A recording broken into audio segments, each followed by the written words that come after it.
এই ভ্যান। হ্যাঁ madam. Madam কোথায় যাবেন? বেলফুলিয়া যাবে? যাবো ম্যাডাম, উঠুন। এতবার ফোন করছো কেন? দেখছো না আমি ফোন কেটে দিচ্ছি, রাখো ফোন।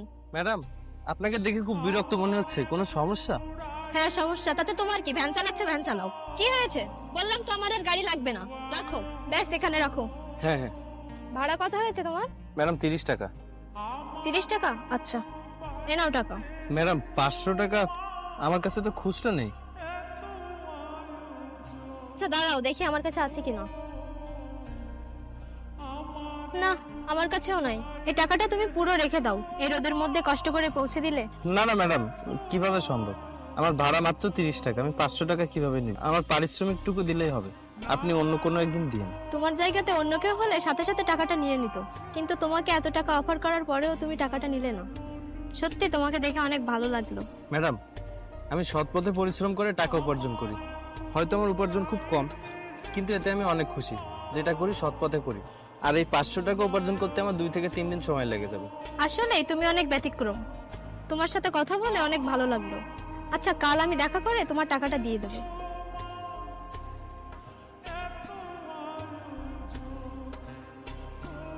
কি ব্যাপার? এটা কার পার্স? আচ্ছা, এটা তো ওই ম্যাডামের হাতে দেখেছিলাম, এটা ওনারই হবে। কিন্তু এটা ফেরত দিব কিভাবে? একটা কাজ করি, ম্যাডামকে যেখানে নামিয়ে দিয়েছিলাম সেখানে গিয়ে খুঁজি, যদি পাই। এখানেও তো ম্যাডামকে পাচ্ছি না, কোথায় যে পাই। আর কতক্ষণ দাঁড়িয়ে থাকবো এভাবে? থাক, কাল দেখা হলে দিয়ে দেবো। এখন যাই। আমার পার্স কোথায় গেল? ওর মধ্যে কত ইম্পর্টেন্ট ডকুমেন্ট ছিল। শিট, পার্সটা কি ভ্যানে রেখে আসলাম? যাই দেখি তো, কোথায় চলে গেল ভ্যানটা। আমি কোথায় পাবো ওনাকে? দেখি তো এদিকে পাই কিনা। আমি মনে মনে তোমাকেই খুঁজছিলাম। আরে ম্যাডাম, ম্যাডাম মনে মনে আমিও আপনাকে খুঁজছিলাম। এই নাও তোমার 30 টাকা। আচ্ছা শোনো না, কাল তোমার ভ্যান থেকে নামার পরে আমি আমার মানি পাসটা খুঁজে পাচ্ছি না। ওর মধ্যে কত ইম্পর্টেন্ট ডকুমেন্ট ছিল আমার, কি যে বিপদে পড়েছি। ম্যাডাম, কাল আপনি আপনার পার্সটা আমার ভ্যানে রেখে চলে গিয়েছিলেন। Thank you so much. আমি পরে দেখতে পেয়ে আপনাকে খুঁজতে গিয়েছিলাম, কিন্তু কোথাও খুঁজে পাইনি। তুমি যে আমার কি বড় উপকার করলে তুমি নিজেও জানো না। তোমার জায়গায় অন্য কেউ থাকলে পার্সের টাকাগুলো সব নিয়ে নিত, আর পার্সটাই ফেরত দিত না। তুমি যে আমার কত বড় উপকার করলে। তুমি এত ভালো মানুষ বলে আমি আমার পার্সটা ফিরে পেয়েছি। Thank you so much. আচ্ছা তোমার নাম কি? ম্যাডাম, আমার নাম দীপ্ত। আরে ম্যাডাম ম্যাডাম কি করছো? আমার নাম রানী। আজ থেকে আমাকে রানী বলেই ডাকবে, তাহলে আমার ভালো লাগবে। এনিওয়ে, তোমার সাথে কথা বলে অনেক ভালো লাগলো। আমরা কি ভালো বন্ধু হতে পারি? হ্যাঁ, তা হতে পারি। ফ্রেন্ডস?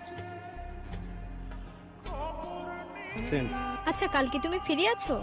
কেন বলুন তো? যেহেতু আমরা গুড ফ্রেন্ড, একসাথে কিছু সময় কাটাতে পারতাম, যদি তোমার কোনো সমস্যা না থাকে তাহলে।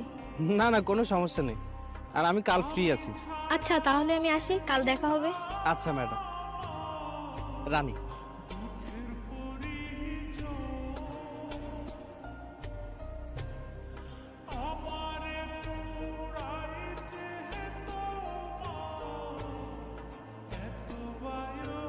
সরি একটু দেরি হয়ে গেল।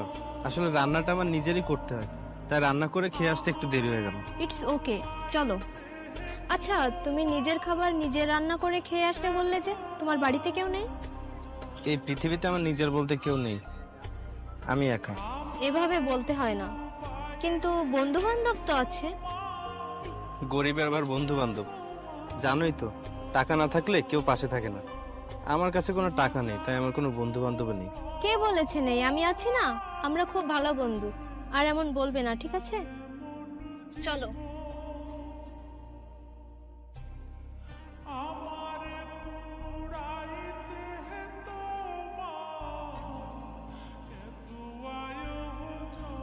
রানী, হ্যাঁ,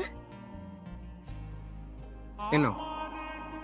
তুমি প্রতিদিনই এটা আমার জন্য আনো, কারণ তুমি জানো চকলেট আমার পছন্দ। আচ্ছা, তুমি প্রতিদিনই কি যেন একটা বলবে বলবে বলো, কিন্তু বলো না। কি বলবে বলো তো? আসলে আমি। কি রে, কেমন আছিস? এই তো ভালো, তোর কি অবস্থা? এই তো ভালো। তো কোথায় আসছিস? ও একটু ঘুরছিলাম। শোন, এটা হচ্ছে দীপ্ত। হ্যাঁ, চিনি তো ওকে। ওকে তো এখন সবসময় তোর সাথে দেখা যায়।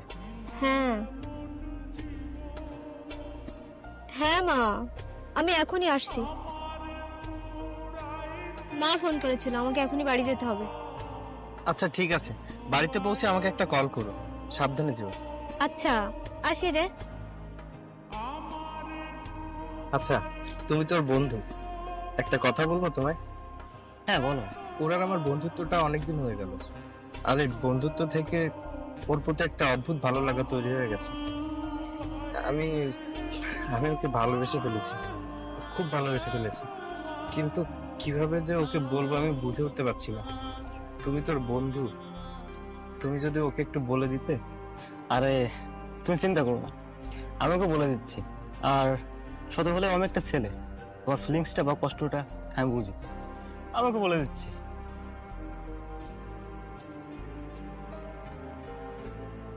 হ্যাঁ বল।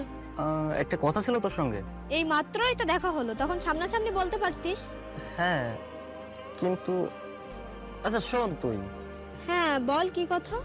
দীপ্ত তোকে অনেক ভালোবাসে, সেটা ও তোকে নিজের মুখে বলতে পারছে না। আচ্ছা, তুই ওকে ওখানে দাঁড়াতে বল, আমি আসছি। আচ্ছা আচ্ছা, ও আসছে, তোমাকে এখানে থাকতে বললো। তোমাকে অনেক ধন্যবাদ। আচ্ছা আমি আসি, তুমি থাকো। আচ্ছা ঠিক আছে।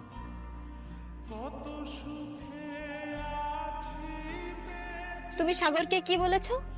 আসলে একদম ন্যাকামি করবে না, যা বলার সোজাসুজি বলো। আসলে রানী, তোমার আমার বন্ধুত্বটা অনেক দিনের, আমরা একে অপরকে খুব ভালোভাবে চিনি, আর একসাথে পথ চলতে চলতে তোমার প্রতি একটা ভালো লাগা তৈরি হয়ে গেছে। সত্যি কথা বলতে আমি তোমাকে ভালোবেসে ফেলেছি।